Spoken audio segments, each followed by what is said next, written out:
Today's video is sponsored by Audible. If you've ever wanted to experience classic books in a whole new way, now's your chance. With Audible, you can listen to thousands of audiobooks, from timeless literature to modern bestsellers. Anytime, anywhere. Start your free 30-day trial and support the channel by clicking the link in the description below. Thank you. The Kidnapped Prime Minister by Agatha Christie.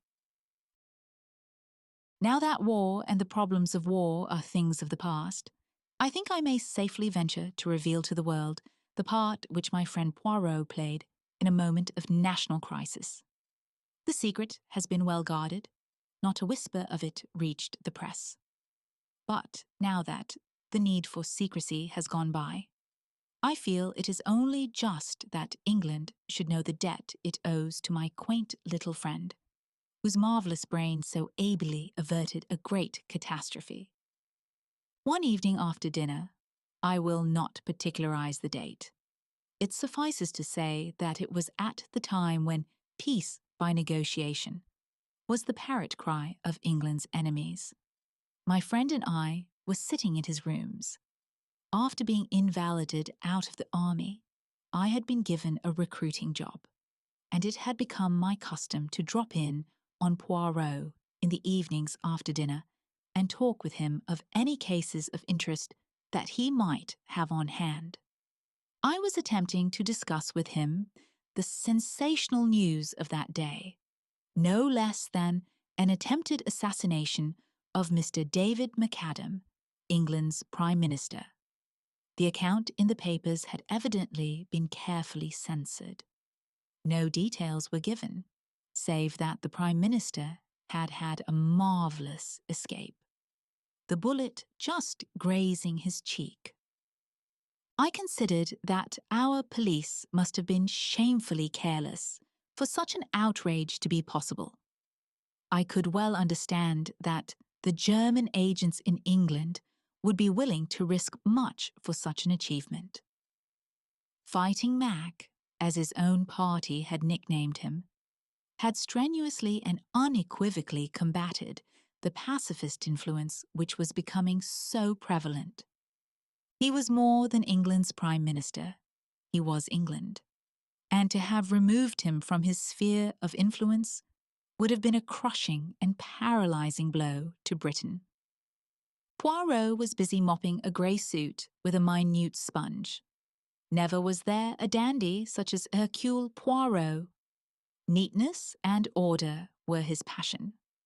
Now, with the odour of benzene filling the air, he was quite unable to give me his full attention. In a little minute I am with you, my friend. I have all but finished. The spot of grease. He is not good. I remove him. So. He waved his sponge. I smiled as I lit another cigarette. Anything interesting on? I inquired after a minute or two. I assist how do you call it, charlady, to find a husband. A difficult affair, needing the tact. For I have a little idea that when he is found, he will not be pleased. What would you? For my part, I sympathize with him. He was a man of discrimination to lose himself. I laughed. At last, the spot of grease, he is gone. I am at your disposal. I was asking you what you thought of this attempt to assassinate McAdam? Enfantillage, replied Poirot promptly. One can hardly take it seriously. To fire with the rifle, never does it succeed. It is a device of the past. It was very near succeeding this time, I reminded him. Poirot shook his head impatiently.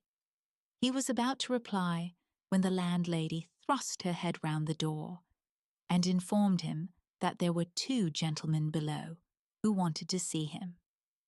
They won't give their names, sir, but they says as it's very important. Let them mount, said Poirot, carefully folding his grey trousers. In a few minutes, the two visitors were ushered in, and my heart gave a leap. As in the foremost, I recognized no less a personage than Lord Astaire, leader of the House of Commons, whilst his companion, Mr. Bernard Dodge, was also a member of the War Cabinet and, as I knew, a close personal friend of the Prime Minister. "Monsieur Poirot?" said Lord Astaire interrogatively. My friend bowed. The great man looked at me and hesitated. "My business is private." "You may speak freely before Captain Hastings," said my friend, nodding to me to remain. "He has not all the gifts, no, but I answer for his discretion." Lord Astaire still hesitated, but Mr. Dodge broke in abruptly. "Oh, come on, let's beat about the bush. As far as I can see, the whole of England will know the hole we're in soon enough. Time's everything." "Pray be seated, monsieur," said Poirot politely. "Will you take the big chair, milord?" Lord Astaire started slightly. "You know me?" Poirot smiled. "Certainly. I read the little papers with the pictures. How should I not know you?" "Monsieur Poirot, I have come to consult you upon a matter of the most vital urgency. I must ask for absolute secrecy." "You have the word of Hercule Poirot. I can say no more," said my friend grandiloquently. "It concerns the Prime Minister. We are in grave trouble." "We're up a tree," interposed Mr. Dodge. "The injury is serious, then?" I asked. "What injury?" "The bullet wound." "Oh, that!" cried Mr. Dodge contemptuously. "That's old history." "As my colleague says," continued Lord Astaire, "that affair is over and done with. Luckily, it failed. I wished I could say as much for the second attempt." "There has been a second attempt, then?" "Yes, though not of the same nature. Monsieur Poirot, the Prime Minister has disappeared." "What? He has been kidnapped?" "Impossible!" I cried, stupefied. Poirot threw a withering glance at me, which I knew enjoined me to keep my mouth shut. "Unfortunately, impossible as it seems, it is only too true," continued his lordship. Poirot looked at Mr. Dodge. "You said just now, monsieur, that time was everything. What did you mean by that?" The two men exchanged glances, and then Lord Astaire said, "You have heard, Monsieur Poirot, of the approaching Allied Conference?" My friend nodded. For obvious reasons, no details have been given of when and where it is to take place. But, although it has been kept out of the newspapers, the date is, of course, widely known in diplomatic circles. The conference is to be held tomorrow, Thursday, evening at Versailles. Now you perceive the terrible gravity of the situation. I will not conceal from you that the Prime Minister's presence at the conference is a vital necessity. The pacifist propaganda, started and maintained by the German agents in our midst, has been very active. It is the universal opinion that the turning point of the conference will be the strong personality of the Prime Minister. His absence may have the most serious results, possibly a premature and disastrous peace, and we have no one who can be sent in his place. He alone can represent England. Poirot's face had grown very grave. "Then, you regard the kidnapping of the Prime Minister as a direct attempt to prevent his being present at the conference?" "Most certainly I do." He was actually on his way to France at the time, and the conference is to be held at 9 o'clock tomorrow night. Poirot drew an enormous watch from his pocket. It is now 9:15. 24 hours, said Mr. Dodge thoughtfully. And a quarter, amended Poirot. Do not forget the quarter, monsieur. It may come in useful. Now for the details. The abduction. Did it take place in England or in France? In France. Mr. McAdam crossed to France this morning. He was to stay tonight as the guest of the Commander-in-Chief, proceeding tomorrow to Paris. He was conveyed across the Channel by destroyer. At Boulogne, he was met by a car from General Headquarters and one of the Commander-in-Chief's ADCS. Eh bien? Well, they started from Boulogne, but they never arrived. What? Monsieur Poirot, it was a bogus car and a bogus ADC. The real car was found in a side road, with the chauffeur and the ADC neatly gagged and bound. And the bogus car is still at large. Poirot made a gesture of impatience. Incredible! Surely it cannot escape attention for long. So we thought. It seemed merely a question of searching thoroughly. That part of France is under military law. We were convinced that the car could not go long unnoticed.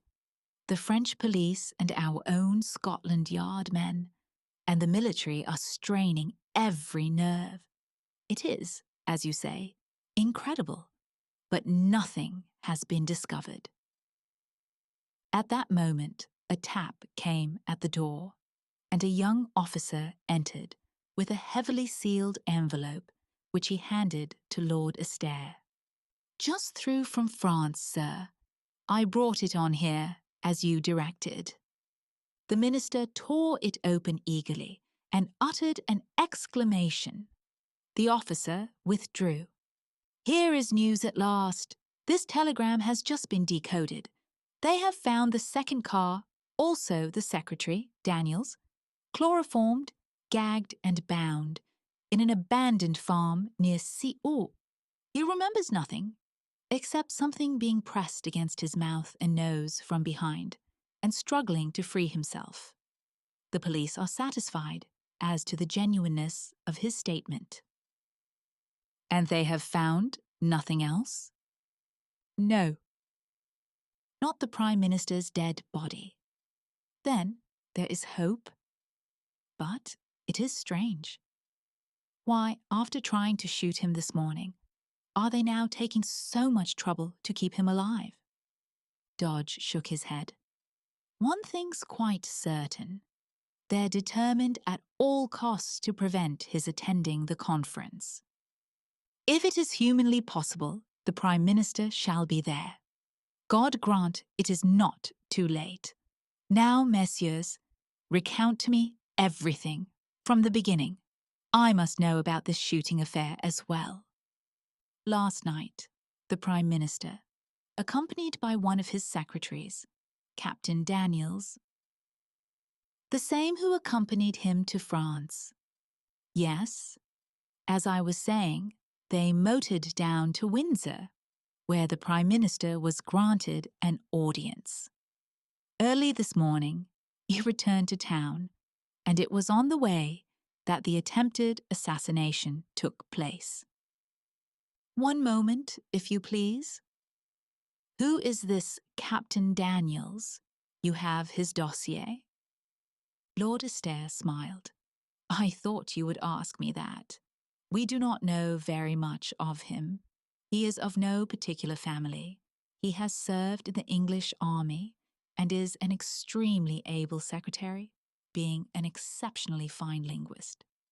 I believe he speaks 7 languages.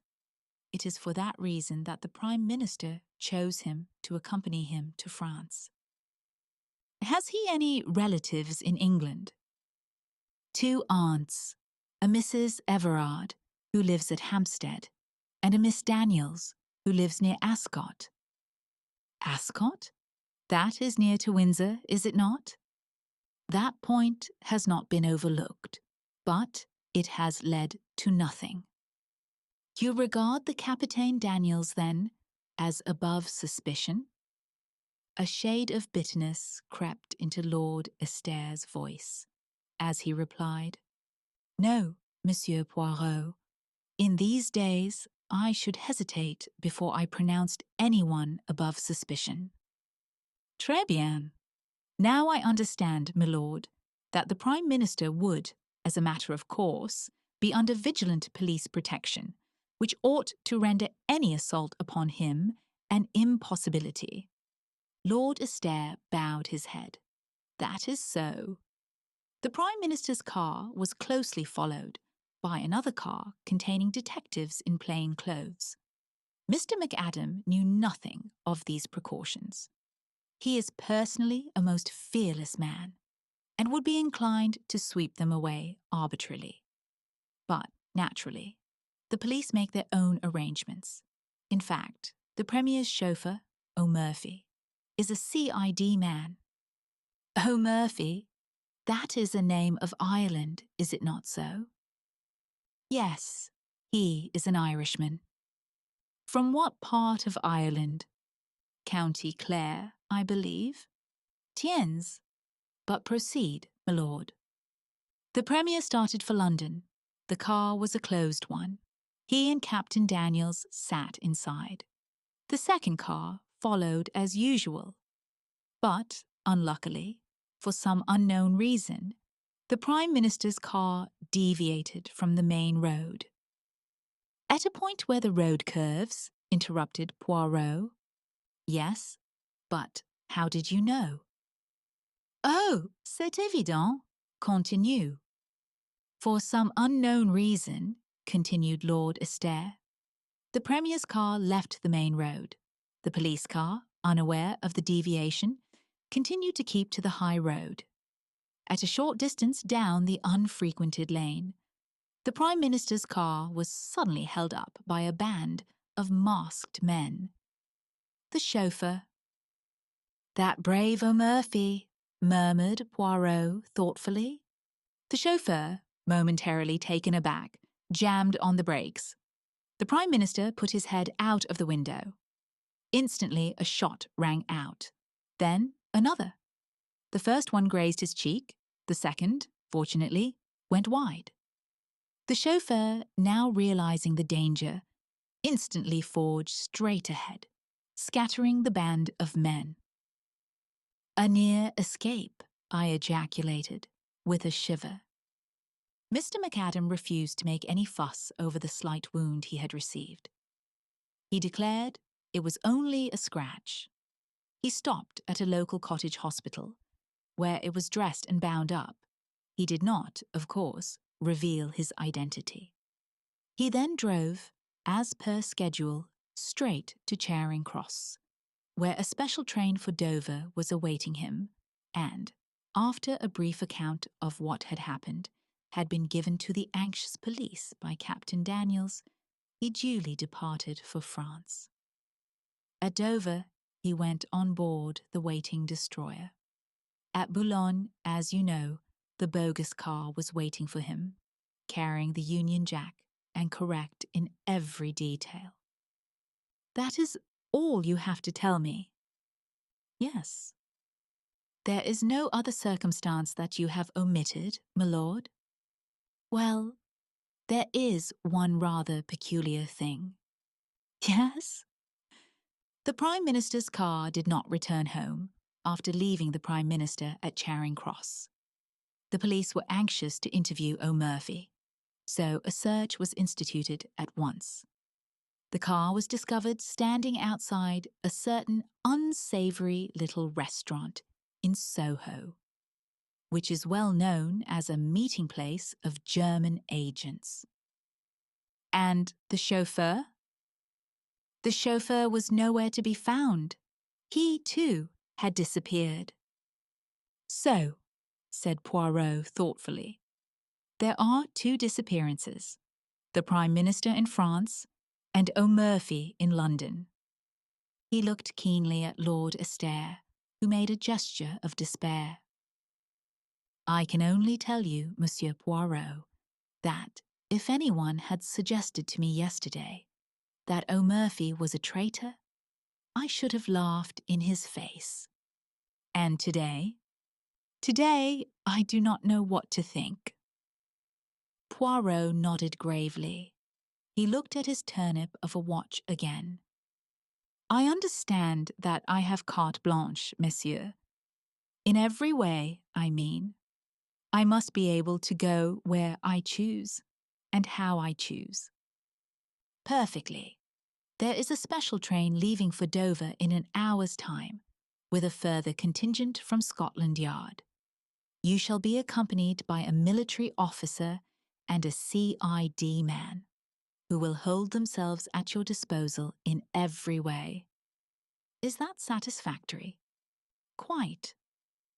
One more question before you leave, messieurs. What made you come to me? I am unknown, obscure, in this great London of yours. We sought you out on the express recommendation and wish of a very great man of your own country. Comment? My old friend the Préfet? Lord Astaire shook his head. One higher than the Préfet, one whose word was once law in Belgium, and shall be again. That England has sworn. Poirot's hand flew swiftly to a dramatic salute. Amen to that. Ah, but my master does not forget. Messieurs, I, Hercule Poirot, will serve you faithfully. Heaven only send that it will be in time. But this is dark, dark. I cannot see. Well, Poirot, I cried impatiently as the door closed behind the ministers. What do you think? My friend was busy packing a minute suitcase with quick, deft movements. He shook his head thoughtfully. I do not know what to think. My brains desert me. Why, as you said, kidnap him, when a knock on the head would do as well, I mused. Pardon me, mon ami, but I did not quite say that. It is undoubtedly far more their affair to kidnap him. But why? Because uncertainty creates panic. That is one reason. Were the Prime Minister dead, it would be a terrible calamity. But the situation would have to be faced. But now you have paralysis. Will the Prime Minister reappear? Or will he not? Is he dead or alive? Nobody knows. And until they know, nothing definite can be done. And, as I tell you, uncertainty breeds panic, which is what Les Boches are playing for. Then, again, if the kidnappers are holding him secretly somewhere, they have the advantage of being able to make terms with both sides. The German government is not a liberal paymaster, as a rule, but no doubt they can be made to disgorge substantial remittances in such a case as this. Thirdly, they run no risk of the hangman's rope. Oh, decidedly, kidnapping is their affair. Then, if that is so, why should they first try to shoot him? Poirot made a gesture of anger. Ah, that is just what I do not understand. It is inexplicable, stupid. They have all their arrangements made, and very good arrangements too, for the abduction, and yet they imperil the whole affair by a melodramatic attack, worthy of a cinema and quite as unreal. It is almost impossible to believe in it, with its band of masked men not 20 miles from London. Perhaps they were two quite separate attempts which happened irrespective of each other, I suggested. Ah, no, that would be too much of a coincidence. Then further, who is the traitor? There must have been a traitor, in the first affair anyway. But who was it? Daniels or O'Murphy? It must have been one of the two. Or why did the car leave the main road? We cannot suppose that the Prime Minister connived at his own assassination. Did O'Murphy take that turning of his own accord? Or was it Daniels who told him to do so? Surely it must have been O'Murphy's doing. Yes, because if it was Daniels, the Prime Minister would have heard the order and would have asked the reason. But there are altogether too many whys in this affair, and they contradict each other. If O'Murphy is an honest man, why did he leave the main road? But if he was a dishonest man, why did he start the car again when only 2 shots had been fired, thereby, in all probability, saving the Prime Minister's life? And again, if he was honest, why did he, immediately on leaving Charing Cross, drive to a well-known rendezvous of German spies? It looks bad, I said. Let us look at the case with method. What have we for and against these 2 men? Take O'Murphy first, against that his conduct in leaving the main road was suspicious, that he is an Irishman from County Clare, that he has disappeared in a highly suggestive manner, 4. That his promptness in restarting the car saved the Premier's life, that he is a Scotland Yard man, and, obviously, from the post allotted to him, a trusted detective. Now, for Daniels, there is not much against him, except the fact that nothing is known of his antecedents, and that he speaks too many languages for a good Englishman. Pardon me, mon ami, but as linguists, you are deplorable. Now for him, we have the fact that he was found gagged, bound, and chloroformed, which does not look as though he had anything to do with the matter. He might have gagged and bound himself to divert suspicion. Poirot shook his head. The French police would make no mistake of that kind. Besides, once he had attained his object and the Prime Minister was safely abducted, there would not be much point in his remaining behind. His accomplices could have gagged and chloroformed him, of course, but I fail to see what object they hoped to accomplish by it. He can be of little use to them now, for, until the circumstances concerning the Prime Minister have been cleared up, he is bound to be closely watched. Perhaps he hoped to start the police on a false scent. Then why did he not do so?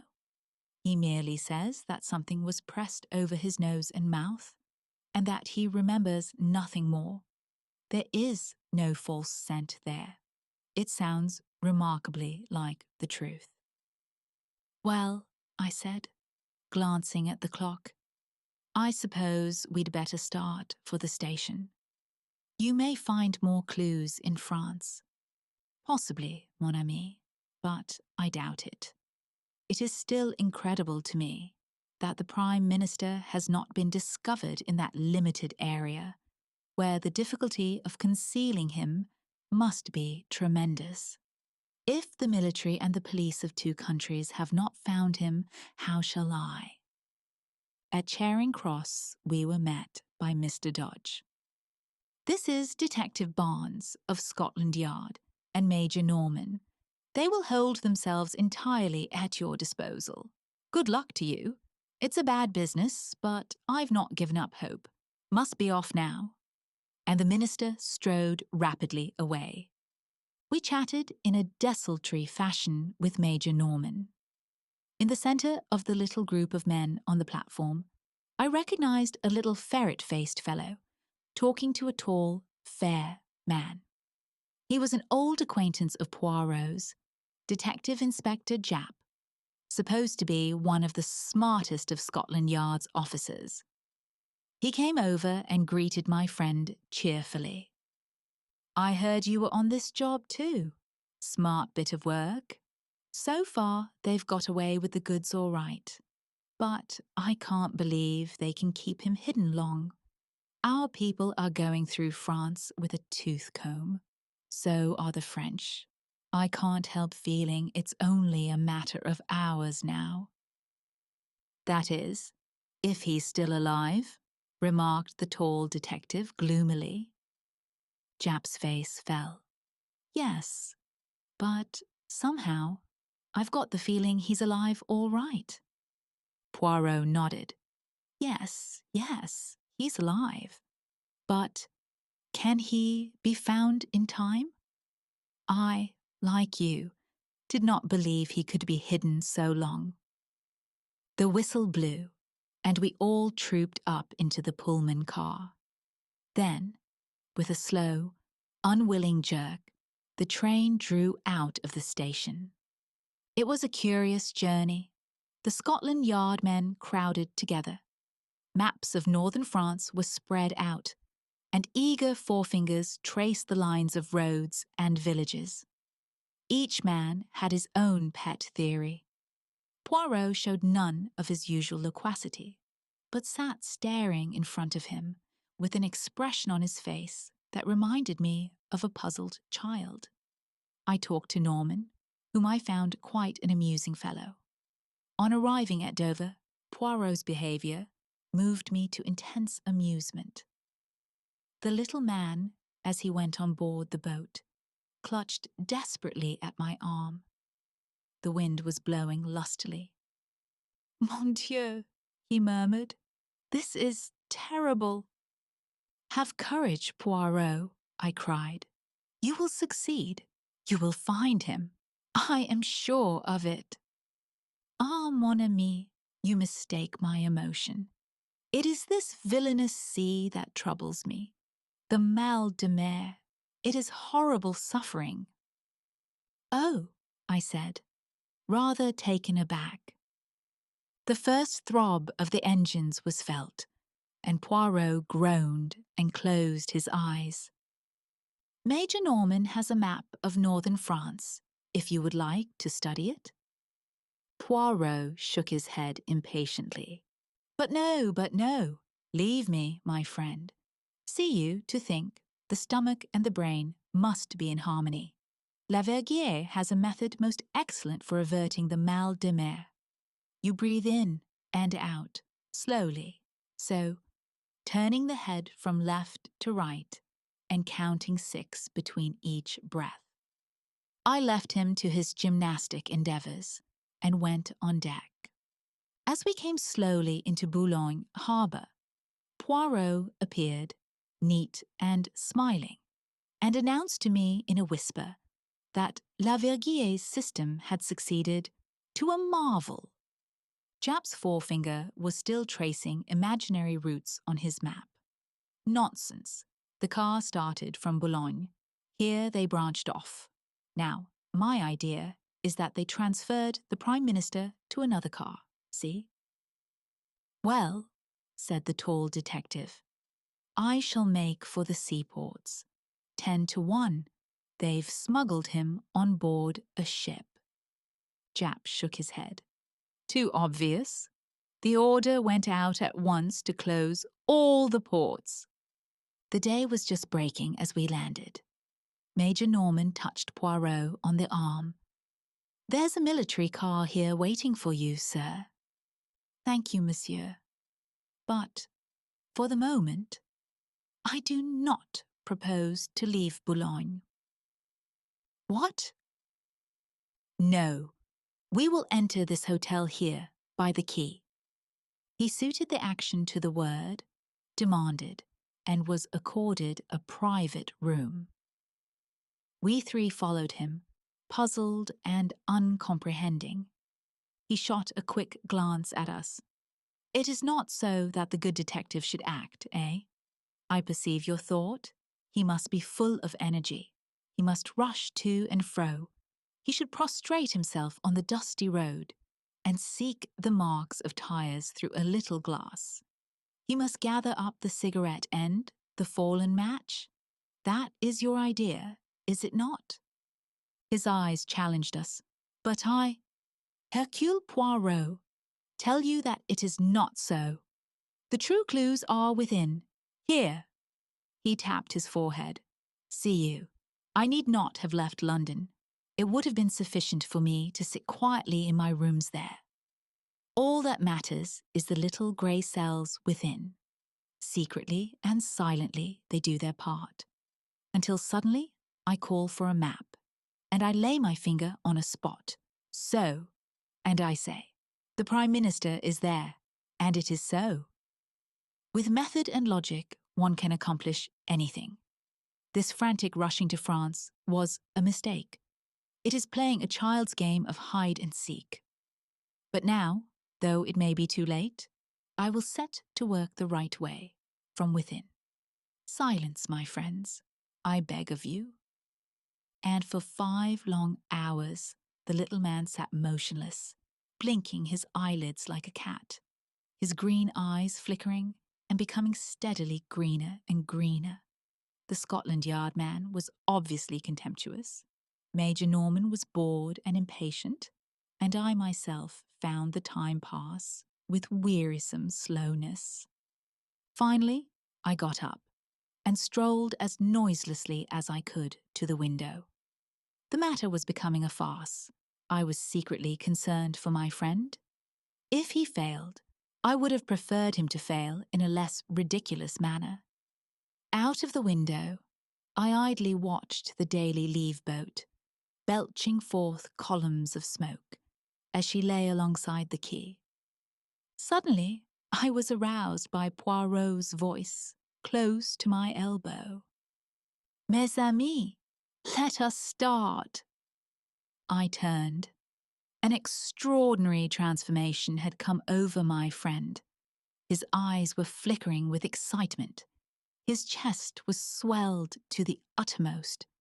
I have been an imbecile, my friends, but I see daylight at last. Major Norman moved hastily to the door. I'll order the car. There is no need. I shall not use it. Thank heaven the wind has fallen. Do you mean you are going to walk, sir? No, my young friend. I am no St. Peter. I prefer to cross the sea by boat. To cross the sea? Yes. To work with method, one must begin from the beginning. And the beginning of this affair was in England. Therefore, we return to England. At 3 o'clock, we stood once more upon Charing Cross platform. To all our expostulations, Poirot turned a deaf ear, and reiterated again and again that to start at the beginning was not a waste of time, but the only way. On the way over, he had conferred with Norman in a low voice, and the latter had dispatched a sheaf of telegrams from Dover. Owing to the special passes held by Norman, we got through everywhere in record time. In London, a large police car was waiting for us, with some plainclothesmen, one of whom handed a typewritten sheet of paper to my friend. He answered my inquiring glance. A list of the cottage hospitals within a certain radius west of London. I wired for it from Dover. We were whirled rapidly through the London streets. We were on the Bath Road. On we went, through Hammersmith, Chiswick, and Brentford. I began to see our objective, through Windsor and on to Ascot. My heart gave a leap. Ascot was where Daniels had an aunt living. We were after him then, not O'Murphy. We duly stopped at the gate of a trim villa. Poirot jumped out and rang the bell. I saw a perplexed frown dimming the radiance of his face. Plainly, he was not satisfied. The bell was answered.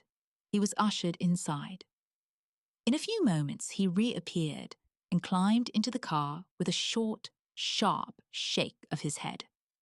My hopes began to die down. It was past 4 now. even if he found certain evidence incriminating Daniels. What would be the good of it?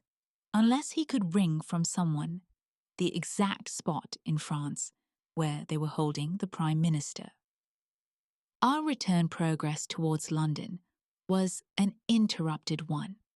We deviated from the main road more than once and occasionally stopped at a small building, which I had no difficulty in recognizing as a cottage hospital.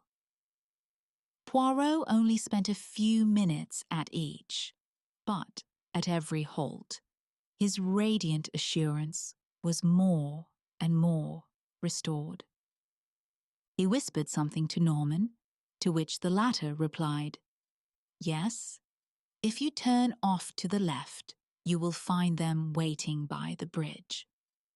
We turned up a side road, and in the failing light, I discerned a second car, waiting by the side of the road. It contained 2 men in plain clothes. Poirot got down and spoke to them, and then we started off in a northerly direction, the other car following close behind. We drove for some time, our objective being obviously one of the northern suburbs of London. Finally, we drove up to the front door of a tall house, standing a little back from the road in its own grounds. Norman and I were left with the car. Poirot and one of the detectives went up to the door and rang. A neat parlour-maid opened it. The detective spoke. "I am a police officer, and I have a warrant to search this house." The girl gave a little scream, and a tall, handsome woman of middle age appeared behind her in the hall. "Shut the door, Edith. They are burglars, I expect." But Poirot swiftly inserted his foot in the door, and at the same moment blew a whistle. Instantly, the other detectives ran up and poured into the house, shutting the door behind them. Norman and I spent about 5 minutes cursing our forced inactivity. Finally, the door reopened, and the men emerged, escorting 3 prisoners, a woman and 2 men. The woman and one of the men were taken to the second car. The other man was placed in our car by Poirot himself. "I must go with the others, my friend, but have great care of this gentleman. You do not know him, no? Eh bien, let me present to you Monsieur O'Murphy." O'Murphy, I gaped at him, open-mouthed as we started again. He was not handcuffed, but I did not fancy he would try to escape. He sat there staring in front of him as though dazed. Anyway, Norman and I would be more than a match for him. To my surprise, we still kept a northerly route. We were not returning to London then. I was much puzzled. Suddenly, as the car slowed down, I recognized that we were close to Hendon Aerodrome. Immediately, I grasped Poirot's idea. He proposed to reach France by aeroplane. It was a sporting idea, but, on the face of it, impracticable. A telegram would be far quicker. Time was everything. He must leave the personal glory of rescuing the Prime Minister to others. As we drew up, Major Norman jumped out, and a plainclothes man took his place. He conferred with Poirot for a few minutes, and then went off briskly. I, too, jumped out and caught Poirot by the arm. "I congratulate you, old fellow. They have told you the hiding place? But look here, you must wire to France at once. You'll be too late if you go yourself." Poirot looked at me curiously for a minute or two. "Unfortunately, my friend, there are some things that cannot be sent by telegram." At that moment, Major Norman returned, accompanied by a young officer in the uniform of the Flying Corps. "This is Captain Lyle, who will fly you over to France. He can start at once." "Wrap up warmly, sir," said the young pilot. "I can lend you a coat, if you like." Poirot was consulting his enormous watch. He murmured to himself, "Yes, there is time, just time." Then he looked up and bowed politely to the young officer. "I thank you, monsieur, but it is not I who am your passenger. It is this gentleman here." He moved a little aside as he spoke, and a figure came forward out of the darkness. It was the second male prisoner who had gone in the other car, and as the light fell on his face, I gave a gasp of surprise. It was the Prime Minister! "For heaven's sake, tell me all about it," I cried impatiently, as Poirot, Norman, and I motored back to London. How in the world did they manage to smuggle him back to England? "There was no need to smuggle him back," replied Poirot dryly.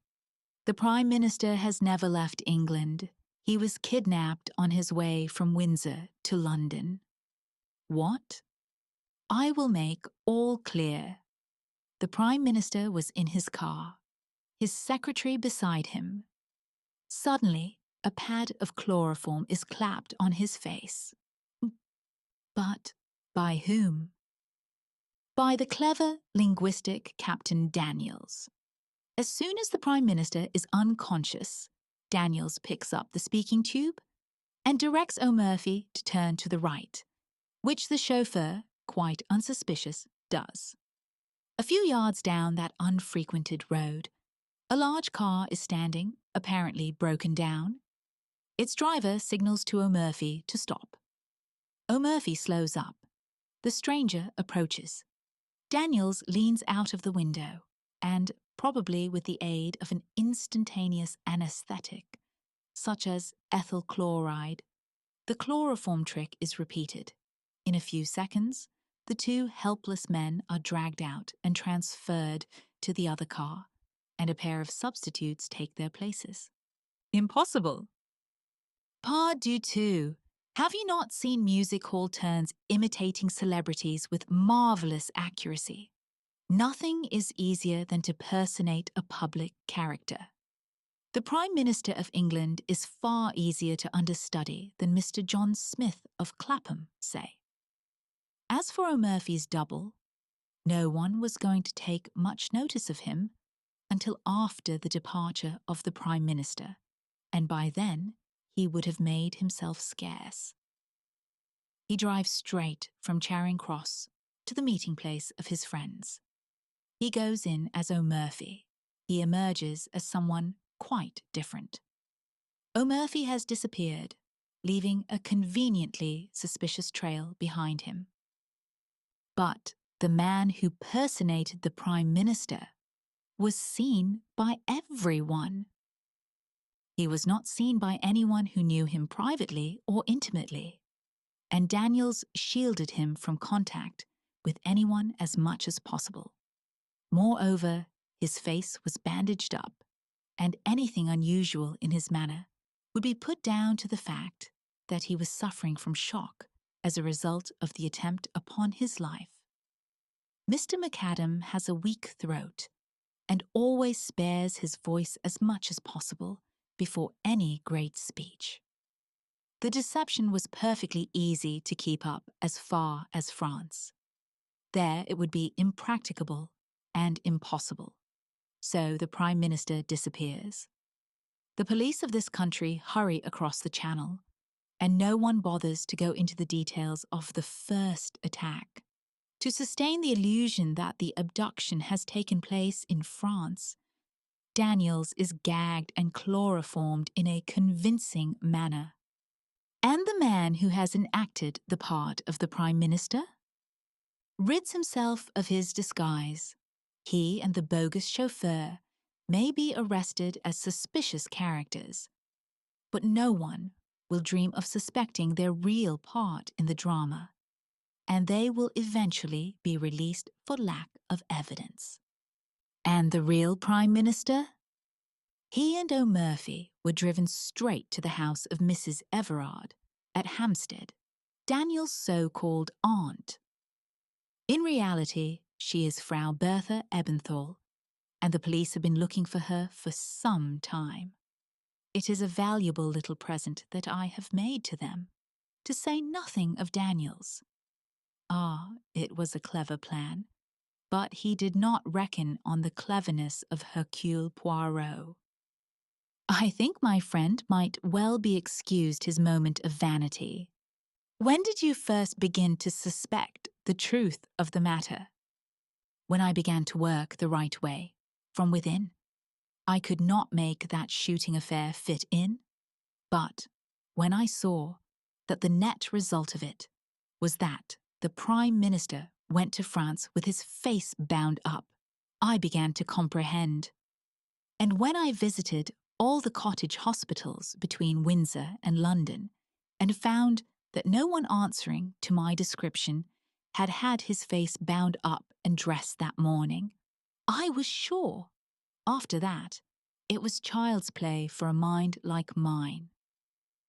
The following morning, Poirot showed me a telegram he had just received. It had no place of origin and was unsigned. It ran, "In time." Later in the day, the evening papers published an account of the Allied conference. They laid particular stress on the magnificent ovation accorded to Mr. David McAdam, whose inspiring speech had produced a deep and lasting impression.